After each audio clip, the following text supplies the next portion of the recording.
Juges, chapitre 10. Après Abimélec, Tola, fils de Pua, fils de Dodo, homme d'Issachar, se leva pour délivrer Israël. Il habitait à Shamir, dans la montagne d'Éphraïm. Il fut juge en Israël pendant 23 ans. Puis il mourut, et fut enterré à Shamir. Après lui, se leva Jaïr, le Galaadite, qui fut juge en Israël pendant 22 ans. Il avait 30 fils, qui montaient sur 30 ânons, et qui possédaient 30 villes, appelées encore aujourd'hui bourgs de Jaïr, et situées dans le pays de Galaad. Et Jaïr mourut, et fut enterré à Camon. Les enfants d'Israël firent encore ce qui déplaît à l'Éternel. Ils servirent les Baals et les Astartés, les dieux de Syrie, les dieux de Sidon, les dieux de Moab, les dieux des fils d'Ammon, et les dieux des Philistins, et ils abandonnèrent l'Éternel et ne le servirent plus.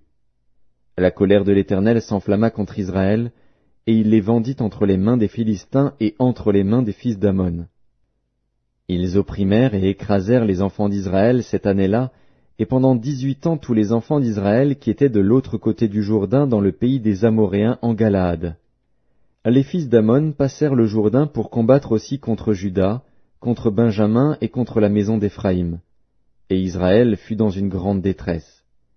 Les enfants d'Israël crièrent à l'Éternel, en disant, « Nous avons péché contre toi, car nous avons abandonné notre Dieu et nous avons servi les Baals. » L'Éternel dit aux enfants d'Israël, « Ne vous ai-je pas délivré des Égyptiens, des Amoréens, des fils d'Ammon, des Philistins?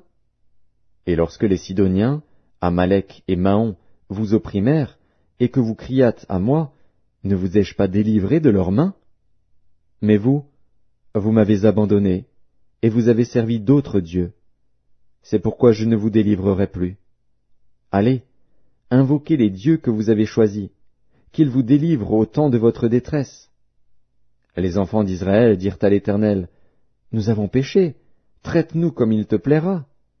Seulement, daigne nous délivrer aujourd'hui. » Et ils ôtèrent les dieux étrangers du milieu d'eux, et servirent l'Éternel, qui fut touché des maux d'Israël. Les fils d'Ammon se rassemblèrent et campèrent en Galaad, et les enfants d'Israël se rassemblèrent et campèrent à Mitzpa. Le peuple, les chefs de Galaad se dirent l'un à l'autre, « Quel est l'homme qui commencera l'attaque contre les fils d'Ammon? Il sera chef de tous les habitants de Galaad. »